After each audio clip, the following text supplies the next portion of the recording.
Okay, welcome to our collective reading for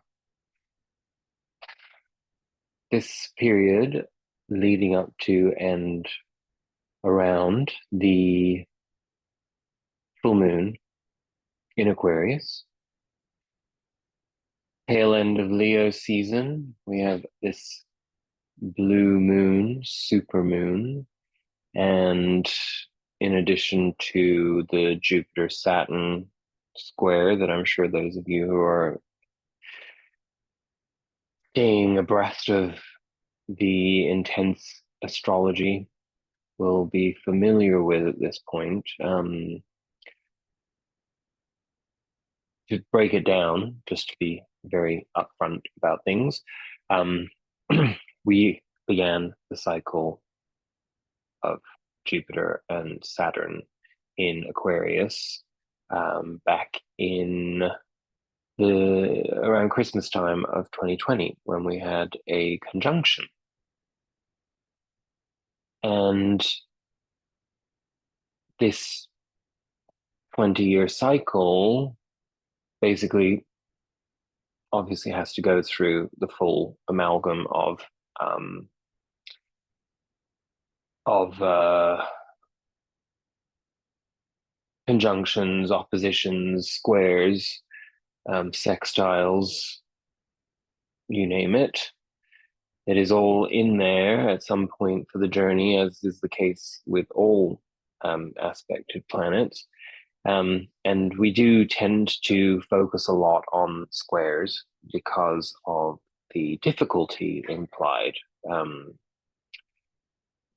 with anything involving squares, which is why I'm here today, because I felt like it was a pivotal moment for the collective and certainly for me individually. So I'll be happy to share some of that, as I tend to make these videos more personal from a conversational perspective. As what more can I speak on than my own experience of how these energies are affecting us? And a very strong message came through when I was hiking earlier today about what this full moon represents and what the difficult, what the tension around it represents.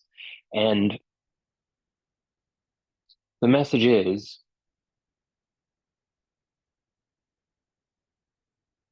stop trying to make things work that don't work. And further to that, if something isn't working, how many times have you tried doing the same thing over and over again, thinking that you will be able to experience it differently because you've changed? I know that's something that I remember being taught as a probably an early incarnation of a sort of a selflessness, a spirituality around selflessness, and that is that um, as we evolve and change, when things come around to us again, new opportunities, we will not have the same experience because we have changed, which of course is entirely true to a degree, but karmically speaking, that isn't necessarily the case, because what we really are getting a full throttle um, mandate upon in terms of structure and direction is that we don't get to do the same things again anymore. Life is Our life is too precious, and our time is too precious for us to be trying to perfect cycles. This is an opening for an absolute brand new energetic reset that requires action. It requires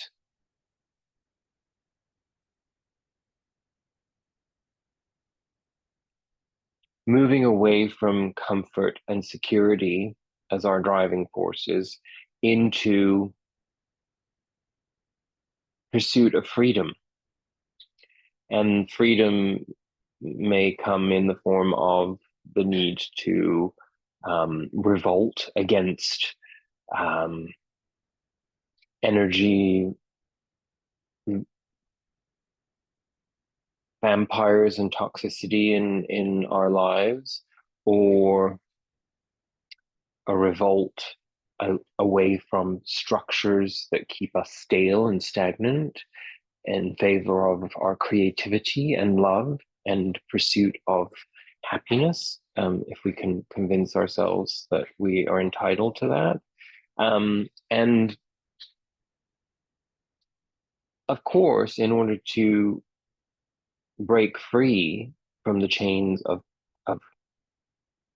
safety and security that we've all been brainwashed into thinking should be the driving force of our lives, because everything is geared towards how we can make our lives as safe as possible so that we can turn into old prunes um, in comfort, retired from action in the world, retired from responsibility and accountability in the world, the nonsensical structure that we live in. And until you call that out for yourself and you take action and revolutionize your own perspective on life, that is what you're doing. I don't care who you think you are or what you think you know about life. That is what you're doing. You're looking to ease the pain of being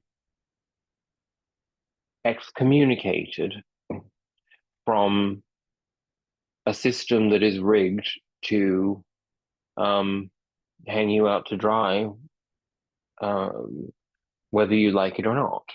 And we all know this. We all now live in a society that has elevated narcissism to such a degree that um, most people have a, a lens on life that prevents them from really having to ever consider those things until it's too late, and then you kind of just disappear. And if you haven't understood that that's what happens yet, then hold on tight, because unless you figure this out, that's exactly what's going to happen to you. Um, Nobody likes to hear that. Nobody wants to hear it. Everybody wants to believe in fairy tales and ideas about life that um, that comfort us in our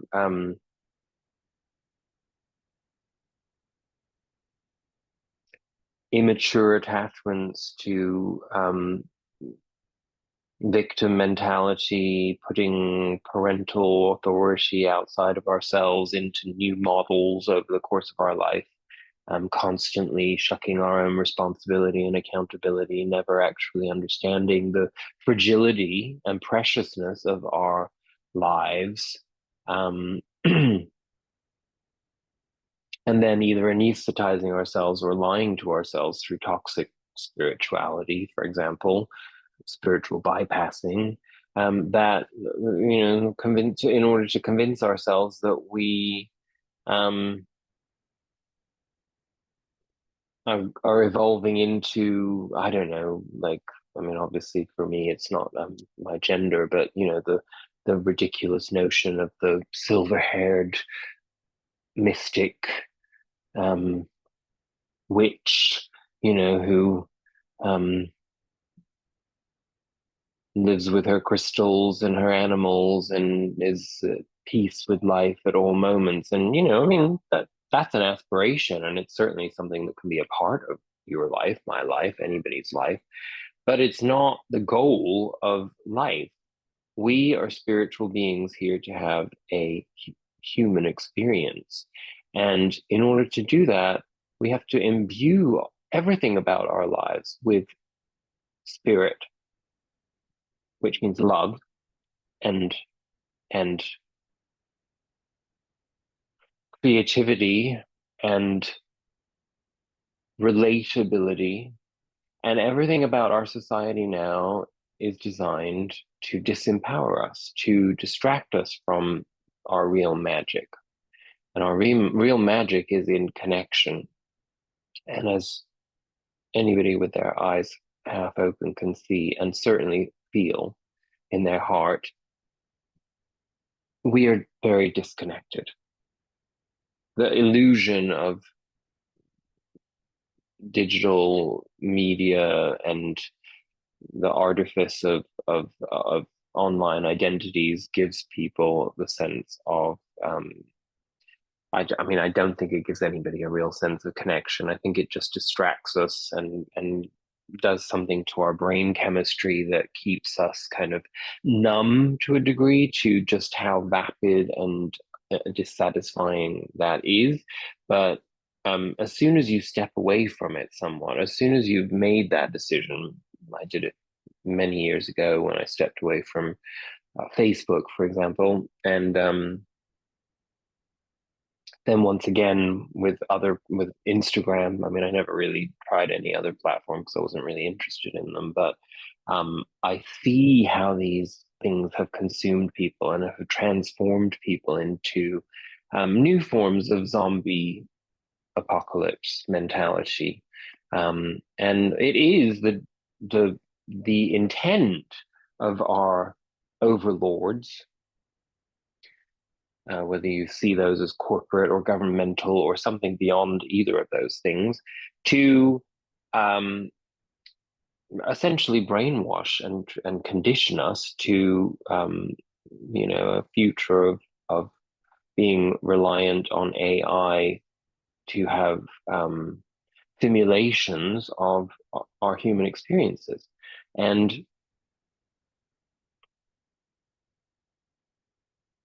it's been very complicated in the world of spirituality, astrology, tarot, where we're all asserting ourselves in some shape or form as being authorities in some way. And I mean, that's a false construct within itself, because nothing that comes from me is coming from anywhere other than spirit, if you are aligned with that concept, or what I've been exposed to that has become my knowledge as a result of other people discovering knowledge.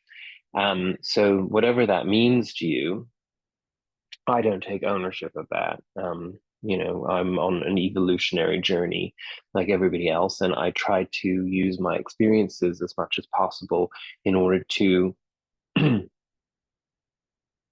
make sense of everything that takes place in life, and to get to a place of flow with the universe where whatever happens, I embrace it and understand it as being divinely um, inspired, directed, and intended for my growth, for my soul growth, for my advancement in my human on my human journey. And so yeah, so I'm expressing all of that because that's really what the full moon in Aquarius with these other astrological aspects is all about. It's about stripping ourselves from the artifice of persona, of um, identities that we create for places like online or in our workspace or with our social groups, and really tapping into an understanding of who we are authentically and how that fits into the collective, and how our individuality serves to innovate. And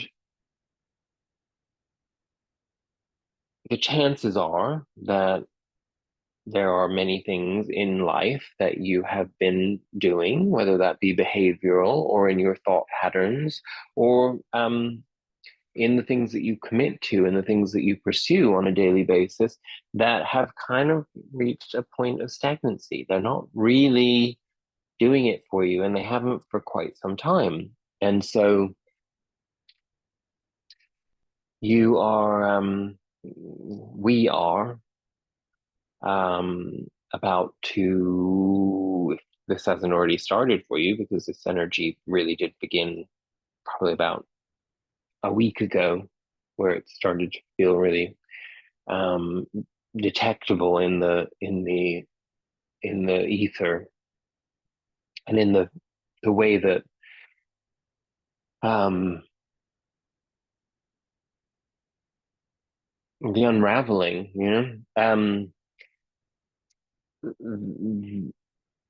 sorry, I lost my syntax there, but I don't know where I was at. But essentially, that we are being directed to stop doing what doesn't serve us. And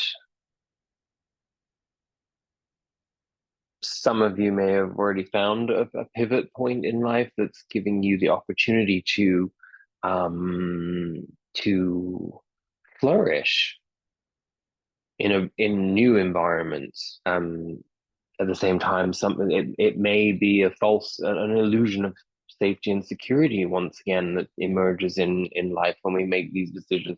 At the base of it, it's what's making our soul happy.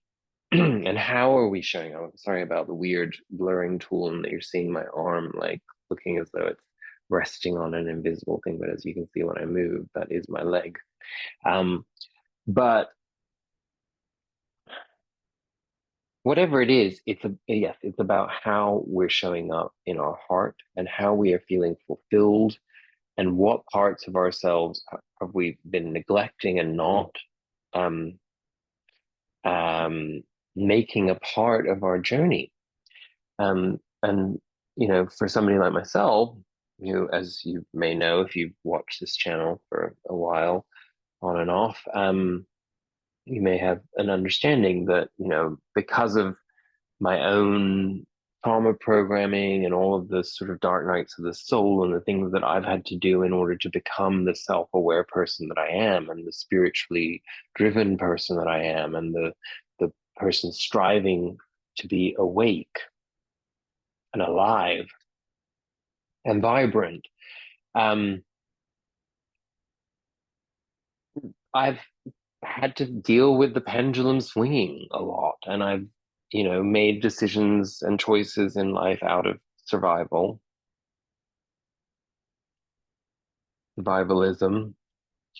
rather than giving myself the permission to thrive. And I do say that with a heavy heart, because I've paid a high price in life for not giving myself the permission to thrive.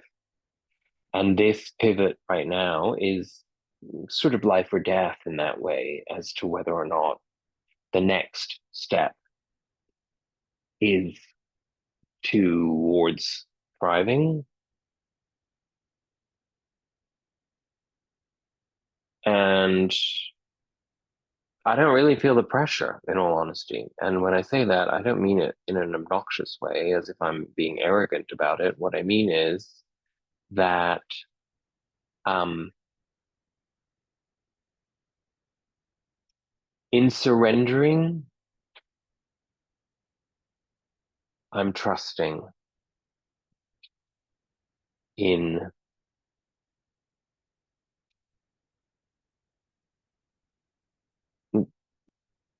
the universe, however you want to term your higher power, um, because it feels necessary. Everything that's happening in my life feels necessary and in flow.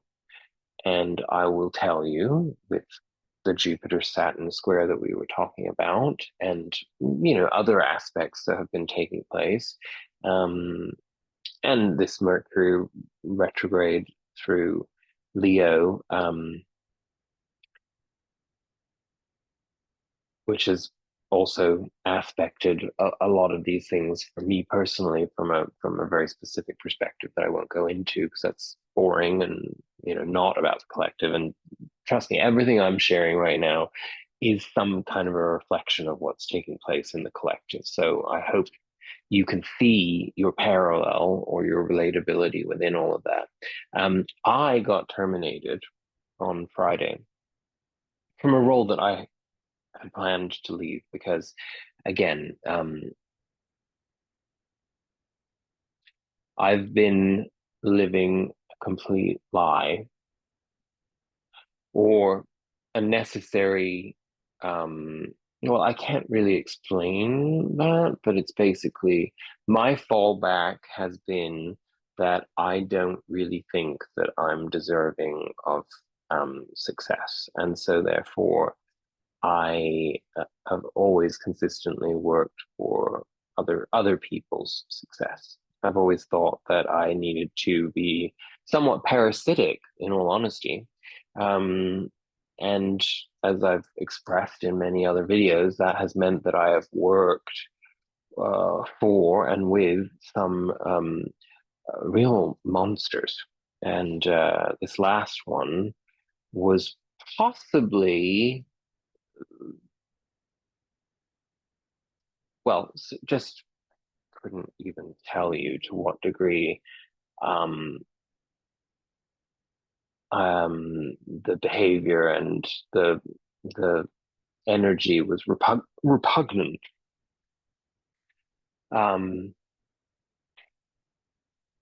and I came to this crisis point, and I thought to myself, what is it that I am not giving myself permission to do that is tied in with everything that I've experienced? And aside from my creativity in terms of, other things that I like to do and my spiritual life and my spiritual pursuit and being in nature and not living in fucking Los Angeles, I will be leaving. I have no idea where I'm going, but I'm not living here anymore. I've decided I it's just not my place at all. It served me well for many, many years in its own way, I suppose, on this karmic path, but it all ties in with exactly what I'm sharing about these hideous people and experiences, horrible experiences of um, extreme disrespect towards me, which of course means that I'm disrespecting myself because that's what I have normalized and accepted in exchange for me being paid. Um, Now, some would argue that that's what everybody feels in the exchange of work for money, but I don't think that's true. And I think, you not everyone is also, as self-aware and therefore able to work through the deeper emotions and the conditioning behavior that would cause a person like myself to make those types of choices and commitments. So again, that's individual and not something that I should be spending too much time talking about in this about this energy. But um,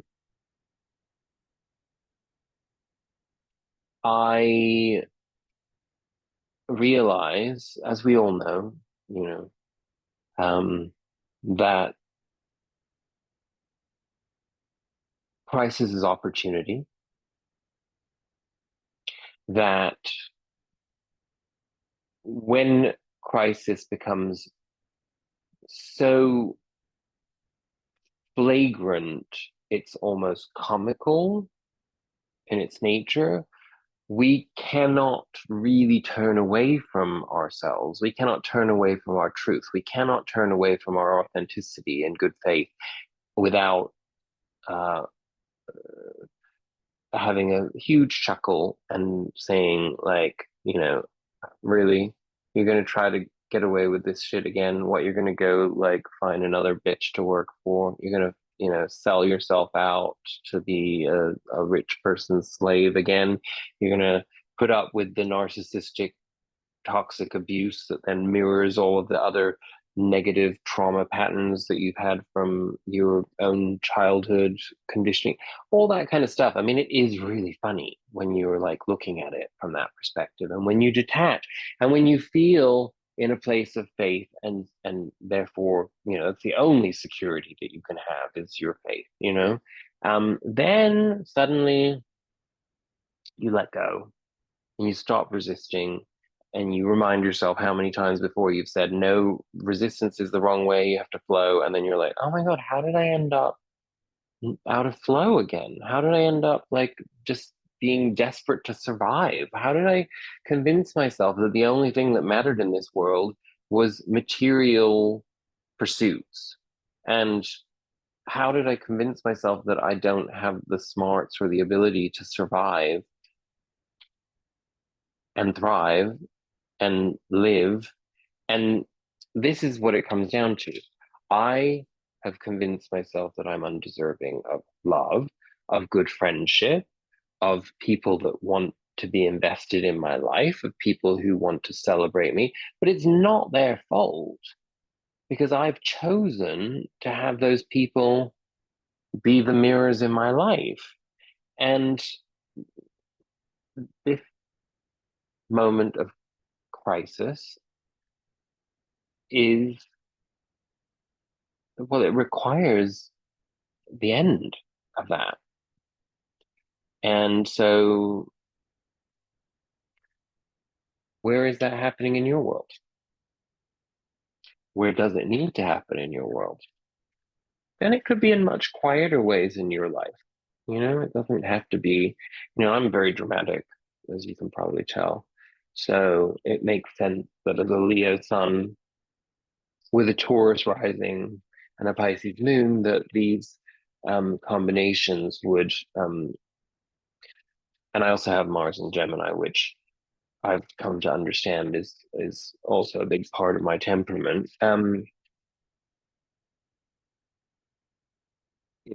things do tend to come out more loudly. And I have to also say that in the last year, pretty much all of the major aspects of planetary aspects that have been sort of for the collective have been um on the degrees in my chart. So it's really, I've been getting it like on the nose, I say as I scratch my nose.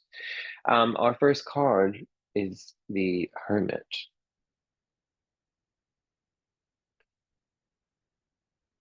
So what do we need to look for in going in? Um, Page of Pentacles. We're looking for our authority around our worth. Stands to reason after what I just said, right? Um, and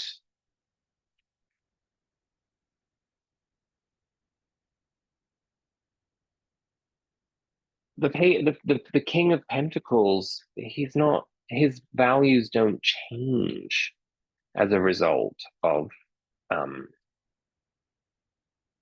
these types of situations. Four of Pentacles and the Ten of Swords. This is crisis defined. This is exactly what this full moon is breaking down.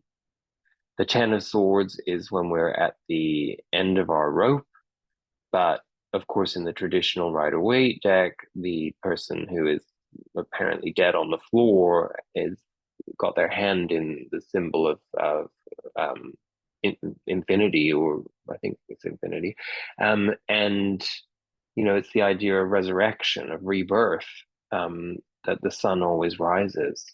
But what's been causing this horrible Ten of Swords existential dread is the miser energy. It's holding on so tightly to what we have for fear of losing it, because we don't have faith that there's something else there for us. And unfortunately, in life, without taking the risks,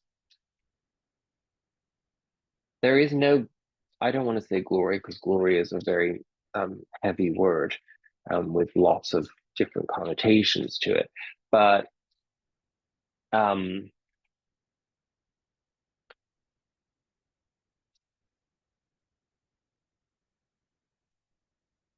it's time to let loose. I'm just kind of loose and fancy free too, the way I'm reading right now, because I'm just kind of giving this isn't a deck. Well, it's actually not a new deck. It's a deck that I've had for some time, but I haven't used it. Well, I started using it last week um, while I was working with Moldavite, um, which just seemed to make sense. So, and then Seven of Pentacles.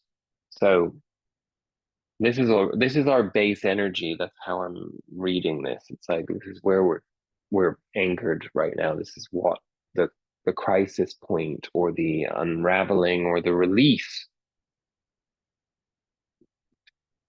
revolves around. And of course, Seven of Pentacles is contemplation, but it's not just contemplation, it's knowing the worth of what we have. It is tied in with that King of Pentacles energy. But it's the King of Pentacles when he approaches the Seven Pentacles in on the horizon or in his life, he understands the value of each of those things.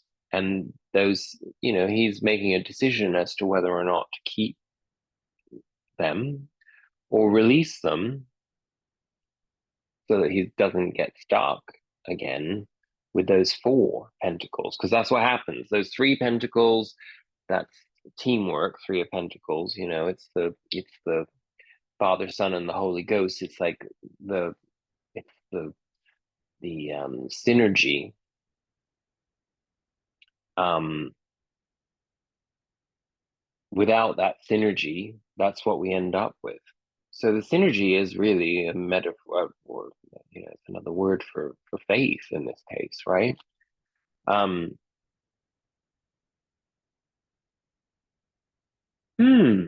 Interesting. Okay, I'm not really sure what I'm doing exactly, but I did pull out a bunch of different decks that I just randomly have been revisiting. So we're going to take a Sacred Power reading card to get some context on this energy that we are emerging from. Um,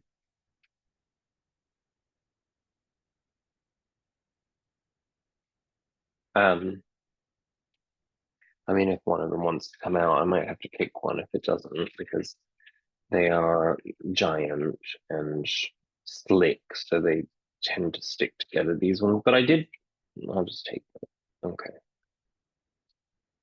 Any movement will do.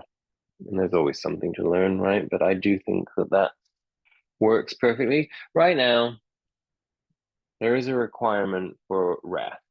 So I'm going to read these cards because I always find that there's something a little that I wouldn't have normally associated with the concept. Rest and relaxation will recharge your energy and spirit. Dolphins, there are dolphins on this card, just in case you didn't see that. Of course, I've got the blurring tool on there, so there you go. Dolphins are extremely intelligent and intuitive mammals. They are a symbol of peace and harmony and are cooperative, nurturing, and community oriented. They protect vulnerable members of their social group against predators. Their energy is soft, gentle, and high in vibration, which supports energy alignment and shifts in spiritual consciousness. You tend to see the best in everyone. However, your friendliness can often be used against you. People can take advantage of your good nature, not reciprocating your time and generosity. Take a strong moral stance and don't be afraid to do what you believe in. Speak your mind and be fearless with your approach. The dolphins ask you to rest and remove yourself from negative situations, stresses, and conflicts. They encourage you to bring joy and harmony back into your life again because you have become way too serious. Be playful and have some fun. Keeping a sense of humor as you grow into adulthood can be challenging. learning to laugh at your mistakes when mistakes are the best teachers. Now is the time to free yourself of anything that is holding you back from complete joy. The only way you can change your energetic vibration is through action. Self-preservation is key right now. Your body needs rest and time away from your current environment. Pay attention to your instincts now because your soul needs nourishment. Take the time to recharge your spirit and life force energy with a holiday or a break away from your current environment. I mean, realistically, whatever you can do to give yourself that, some time in nature, for example. The energy of the dolphin emphasizes the need for self-care. How can you take care of others if you aren't taking care of yourself? Stop putting the needs of others before your own and take control of your own health now. You need to listen to your own advice. And it's very funny because I said that when I was talking to my mother this morning. I said, what is the point of me living my life using all of my spiritual gifts and the deep spiritual work that I've done to heal myself constantly from the horrible experiences I put myself through by enslaving myself to monsters, instead of using that for what I could be using it for, which is helping others. And I mean, it's nonsensical, right? What a silly, silly way to approach life. Affirmation: I create joy within the center of my being. I give myself permission to rest and relax with ease. And again, to that point, when you've been in fight or flight mode for a good part of your life, and this came up for me earlier today in contemplation and meditation, that, it's been about 5 years since I had a complete breakdown in my life. And, another crisis point,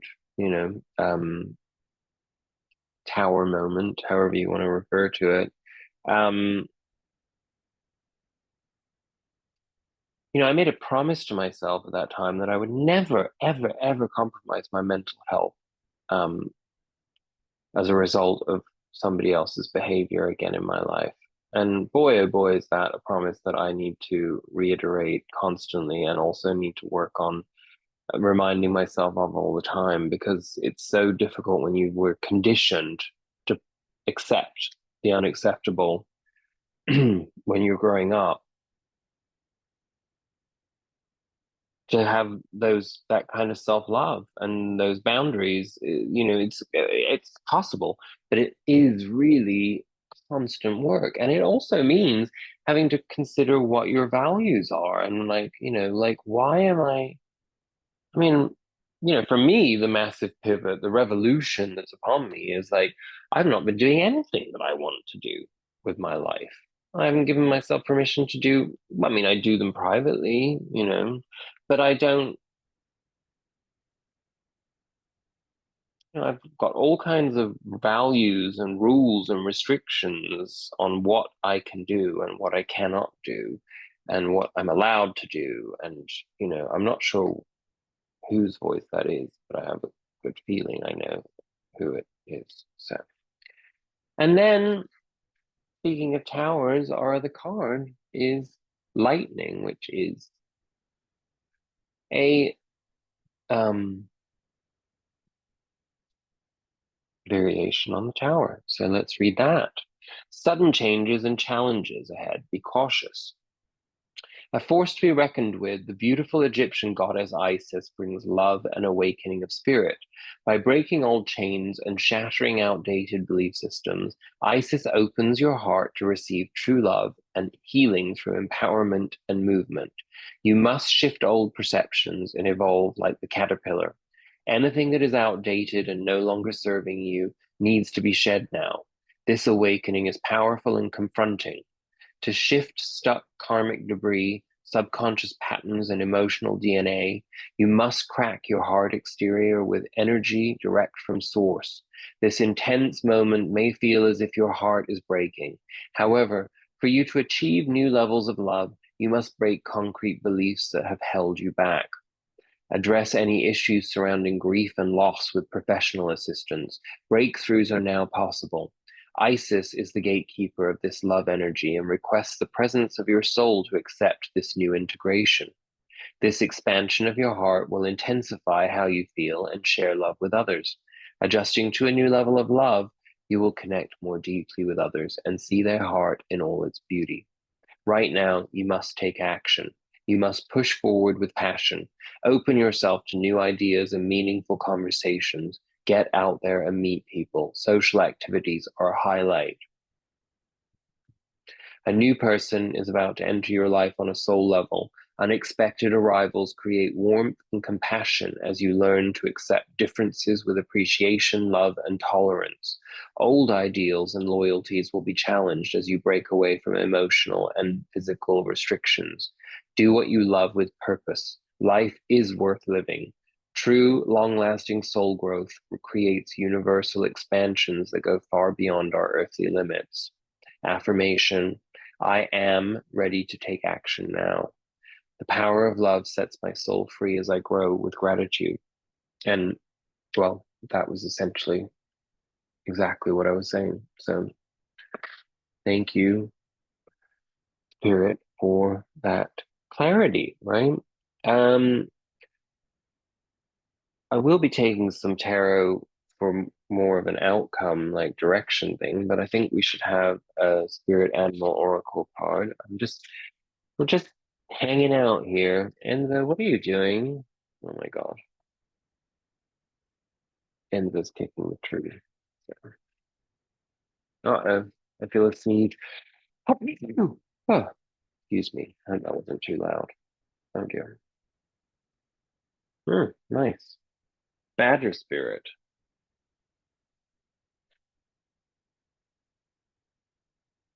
Be fearless and bold. Ironically, a number 4 to counter that 4 of Pentacles, which is the opposite of fearless and bold, right? Um, I will read the Badger card, but I want to also take a Soul Journey card because I want to, I don't know, I want that too. So, um, for some reason, it feels as though it's going to contextualize it. So, hmm. Well, it opened up on worry and health. So, in other words, don't worry, otherwise, it'll affect your health. Um, I am learning that worry doesn't change the outcome. I will honor the physical vessel that enshrines my soul. These are 2 beautiful messages for us. I'll put them there so that they stay part of the reading. Sorry, I need some tea.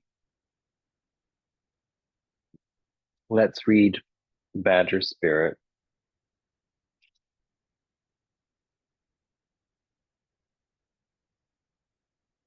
Badger Spirit rejoices at your persistence and commitment to what is true for you. Whatever you seek, your tenacity and faith in your partnership with Spirit is paying off, and the results will soon coalesce into form in your world. The gift of Badger Spirit is the surety that taking a risk now and being courageous, fearless, and bold will yield wondrous results. This is the time to harness your will and apply it consistently to the pursuit of your dreams.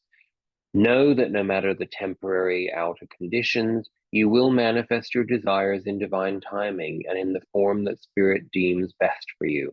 Badger Spirit says, you have what it takes to get what you want, so assert yourself. Be fearless and be bold, shining your light as your purpose calls you into the world. New relationships are also given a green light now. Don't be afraid to make the first move. Badger Spirit loves your brave and mighty heart. Wow. These are all very aligned, these messages, aren't they? Um, okay, let's use the Rider-Waite deck to get some insight into where we're headed. I'll just take a few cards. Oh God, what's happening? Well, that's the Ace of Wands wanting to come out. So divine inspiration at the core of it. This is when we are very open. So use the full moon energy because we've also got an Ace of Pentacles pretty good. Two aces. It doesn't happen very often. Um, Six of Swords. What are we moving away from? Definitely moving away from something. Always good to remember with the Six of Swords that you are moving away from something, but you're also not entirely sure where you're headed to. You're just headed somewhere that where there's less ripples in the water. In other words, where the emotions can be calmer. And let's have one more. Three of Wands. So, of course, we often think of the Three of Wands as uh, the guarantee of success of waiting for our ships to come in, but um, those ships are actually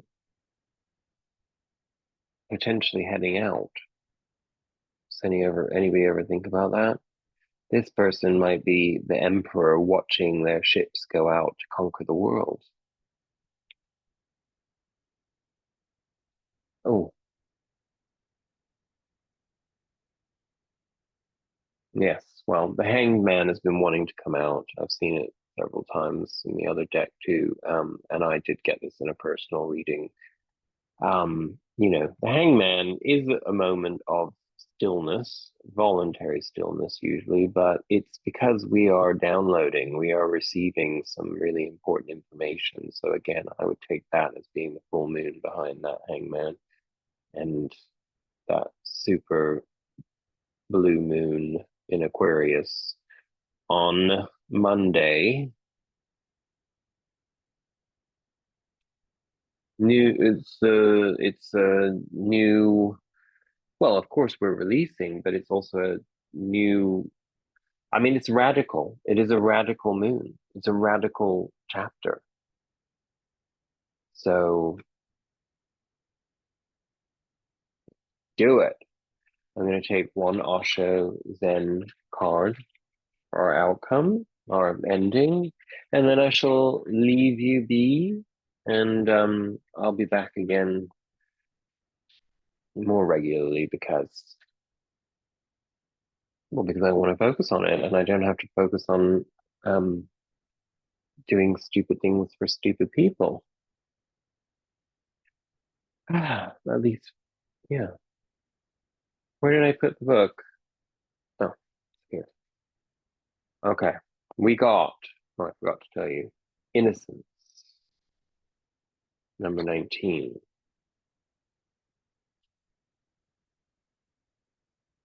This is our divine wisdom to close out our understanding of the full moon in Aquarius energy that will carry through for the next couple of weeks. The old man in this card radiates a childlike delight in his world. There is a sense of grace surrounding him, as if he is at home with himself and with what life has brought him. He seems to be having a playful communication with the praying mantis on his finger, as the two of them are the greatest friends. The pink flowers cascading around him represent a time of letting go, relaxation, and sweetness. They are a response to his presence, a reflection of his own qualities. I'm not sure how well you can really see all of that, because if I go closer, it's going to blur. But there you go. That's as close as I can get. Okay. The innocence that comes from a deep experience of life is childlike, but not childish. The innocence of children is beautiful, but ignorant. It will be replaced by mistrust and doubt as the child grows and learns that the world can be a dangerous and threatening place. But the innocence of life lived fully has a quality of wisdom and acceptance of the ever-changing wonder of life. And this is when we honor our inner child and we parent our inner child and we do not allow our inner child to run our life. It's a it's a coexistence, a peaceful and harmonious integration of the inner child that allows us to have that quality of innocence without ignorance, right? then says that if you drop knowledge, and within knowledge, everything is included, your name, your identity, everything, because this has been given to you by others. If you drop all that has been given by others, you will have a totally different quality to your being, innocence. This will be a crucifixion of the persona, the personality, and there will be a resurrection of your innocence. You will become a child again, reborn. Well, amen, motherfuckers. That is the message. And yeah, I mean, I don't have anything else to say. That is so perfect. So may this full moon in Aquarius bring you the revolution,